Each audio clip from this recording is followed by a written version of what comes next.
मानव समाचार, मानवता के हक में। आपण बघत आहात मानव समाचार मराठी, सत्य नेहमी सत्यासोबत। मी इब्राहिम शेख। बघूया कोपरगाव तालुक्यातील चासनळी येथील बातमी। आज चासनळीच्या न्यू इंग्लिश स्कूल चासनळी येथे 1997-98च्या ज्या एसएससी विद्यार्थ्यांचा जो स्नेह मेळावा होता, त्या निमित्ताने आज आपण येथे बातमी घेण्यासाठी आलो। त्यांनी जो उपक्रम राबवला, यातून जे भविष्यात घडणारे विद्यार्थी आहेत त्यांना यातून ते काय प्रेरणा देतात आणि काय पुढे त्यांना कशी वाटचाल राहील, या संदर्भात शिक्षक आणि माजी विद्यार्थी यांच्याकडून समक्ष आपण जाणून घेऊया। आमच्या रयत शिक्षण संस्थेच्या शाळेत चासनळी येथे गेट टुगेदरचा कार्यक्रम आयोजित केला होता आमच्या सर्व जुन्या सहकाऱ्यांनी। तर खूप सुंदर आयोजन आहेत आणि सर्व विद्यार्थी मित्रांचे आम्ही आभार मानतो। सर्व मुली या निमित्ताने आम्ही सगळे एकत्र आलो आणि या निमित्ताने आम्हाला सगळे येण्याची संधी मिळाली। आज आपण 27 वर्षानंतर सर्व विद्यार्थी एकत्र आलात, आपल्याला आज कसं वाटलं? खूप सुंदर वाटलंय, कारण की खूप सुंदर क्षण आहे हे आणि खूप सुंदर अनुभव आला। आज खूप वर्षाची प्रतीक्षा होती की आज एकत्र भेटू कधीतरी, पण तो कधी येतच नव्हता आणि आज या विद्यार्थी मित्रांच्या साथीने, सहकार्याने आज तो सोनेरी क्षण, तो दिवस आज उगवला आणि आज आम्ही सर्वजण एवढे 27 वर्षांनी एकत्र आलो। तर आज खूप आनंदित आहे आम्ही सर्वजण आणि खूप वर्षांनी आम्ही एकत्र भेटलोय। आज आम्हाला या क्षणाची सोनेरी क्षण आम्ही साजरे करत आहोत आणि त्याबद्दल आम्ही सगळं शाळेचे, शिक्षकांचे आणि विद्यार्थी मित्रांचे आभारी आहोत। नमस्कार। आज 27 वर्षानंतर आज गेट टुगेदरचा कार्यक्रम रयत शिक्षण संस्था तिरके महाविद्यालय चासनळी इथं आयोजित केला होता। तरी सर्व जे 27 वर्षापूर्वीचे जेवढे विद्यार्थी आणि विद्यार्थिनी आहेत, मी प्रथम त्यांचा आभार मानतो की त्यांनी संसारातून, प्रपंचातून वेळेत वेळ काढून इथं त्या उपस्थित झाल्या। तेव्हा आणि त्यात माझे जे मित्र आहेत, जे व्यवसायामध्ये कायम बिझी असतात किंवा नोकरीच्या माध्यमातून पण ते बिझी असतात आणि गृहिणी पण बऱ्याचशा हाऊसवाईफ आहेत, त्यांनी पण वेळ काढून त्या इथं उपस्थित झाल्या। या सर्वांच्या प्रथम मी आभार मानतो आणि खूप छान। तुम्हाला असं विचारावं असं वाटतं, ज्यावेळेस तुम्ही 97-98च्या बॅचला होते, त्यावेळेसच्या शिक्षकांचं शिकवणं बरोबर आणि आजच्या शिक्षकांचं शिकवणं, आज तुम्ही कुणाचे तरी पालक बनले आहात बरोबर, परंतु तुमच्या मुलांना जर मारलं शिक्षकांनी तर तुम्हाला पण राग येत असेल, परंतु ज्या वेळेस तुम्हाला शिक्षक शिकवत होते, जी छडी चालत होती, त्याचा आज तुम्हाला काही सार्थ अभिमान आहे का आणि त्यातून काही मिळाला आहे का? 100% सार्थ अभिमान आहे। त्याचं कारण असं आहे की त्या छडीच्या दाखाना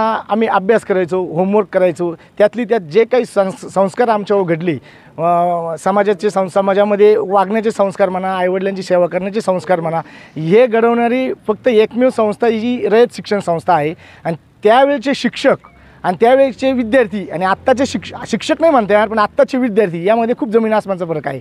आता कसं आहे, किती पालक जर बोललेत की पालकांना असं अजिबात सहन होत नाही की आपल्या मुलाला मारावा किंवा रागवावं, एखाद्या शिक्षकांनी लगेच भांडायला येतात, त्यावेळेस अजिबात नाही। शिक्षण मंडळानेच त्यावर बंदी घातली आहे, यावर तुम्ही ठाम असं आवाज उठवला पाहिजे की प्रत्येक शिक्षक हा वेगळ्या भावनेने नाही मारत, तर तो आपला पाल्य जो आहे, जो विद्यार्थी आहे, तो घडावा या हिशोबानेच मारतो, बरोबर। यावर आपलं काय म्हणणं आहे? यावरती असं माझं वैयक्तिक मत आहे की हे जे शिक्षण मंडळाने हे काही जे शिक्षकांनी विद्यार्थ्यांना मारायचं नाही, हा जो GR काढला आहे तो सक्षम चुकीचा आहे। यानं काय होतं की शिक्षक पण म्हणतात पालक रागवतील म्हणून शिक्षक त्यांना ओरडतील नाही किंवा शिक्षा करत नाही, ही चुकीची गोष्ट आहे। यातून विद्यार्थी चांगला घडेल किंवा नाही घडेल हे आता वेळच सांगेल, पण ही गोष्ट सक्षम चुकीची आहे। कारण त्यावेळेस आम्ही ह्याच दाखाना शिक्षक मारतील किंवा आम्हाला रागवतील, शिक्षा करतील, या दाखाना खूप अभ्यास केला, खूप मेहनत केली आणि त्यामुळं आमच्यावर चांगले संस्कार घडले। आणि आज पण ते शिक्षकांच्या आम्हाला ते मारणं आठवतं, ते बोलणं, रागवणं आठवतं, पण आजच्या ज्या पिढी आहे, आजच्या पिढीत हा विरोधाभास दिसतोय। या आजच्या पिढीमध्ये हे कुठंच जाणवत नाही आहे। विद्यार्थी पण अक्षरशः शिस्तीचं पालन करत नाही, विद्यार्थी एकोप्यानं अभ्यास करण्याचा प्रयत्न करत नाही, शिक्षण संस्था फक्त नावासाठी राहिलेली आहे। या GR मुळे शिक्षक फक्त त्यांची नोकरी करत आहात, कर्तव्य बजावत नाही, असं तुम्हाला म्हणावंसं वाटत नाही का?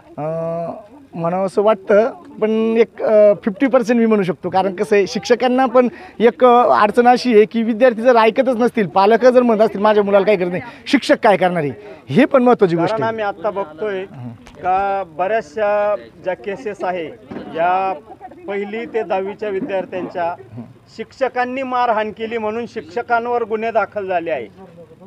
त्यामुळे शिक्षकांनी आपली नोकरी करावी की विद्यार्थी घडवावा यावर आपण काय बोलू शकता? हीच खरी शोकांतिका आहे की जो पालक आहे तो पालक या जनरेशनमधला पालक खूप शिकला पण या काही गोष्टी ना तो विसरत चालला आहे. त्याला ह्या गोष्टीचा राग येतो, ही खूप चुकीची गोष्ट आहे. आज आमचे जरी माझा मुलगा असेल किंवा मुलगी असेल, मी आजच शिक्षकांना सांगतो काही चूक झाली असेल त्यांना ओरडा, त्यांना सांगा, किंवा मी शिक्षकांना सांगतो की त्या शिक्षकांची भीती त्यांच्या मनात निर्माण करतो. आणि माझं पण हेच मत आहे, प्रत्येक पालकाला हे मत आहे. मी शिक्षकांना नाही सांगू शकत कारण तेवढा मी मोठा नाही आहे. पालकांना मी सांगतो की आपण पण आवर्जून शाळेत जाऊन आपल्या मुलांच्या सांगितलं पाहिजे की माझा मुलगा जिथं चुकल तिथं तुम्ही आवर्जून ओरडा, मी त्याला काहीच म्हणणार नाही. ही फक्त या पालकांची चूक आहे की ते हे केसेस करतात किंवा मग त्याच्या विरुद्ध आवाज उठवतात. ही सक्षम पालकांची नामुष्की आहे.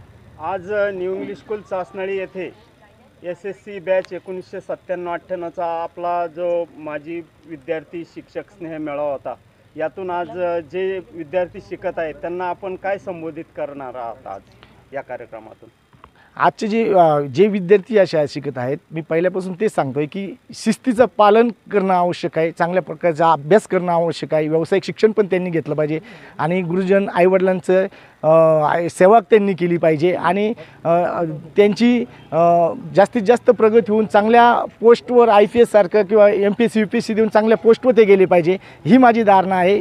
कारण या मराठी माध्यम जरी असलं तरी मराठी माध्यमातली मुलं आजकाल कुठंच कमी पडलेली नाही, हा इतिहास आहे. जरी इंग्लिश मिडियमचे स्कूल आलेल्या असतील तरी मराठी माध्यमातली मुलं आज पण चांगल्या पदावर चांगल्या हुद्द्यावरती आहे, हे पण महत्त्वाचं आहे. अशाच नवनवीन बातम्या बघण्यासाठी मानव समाचार चॅनलला लाईक करा, सबस्क्राईब करा.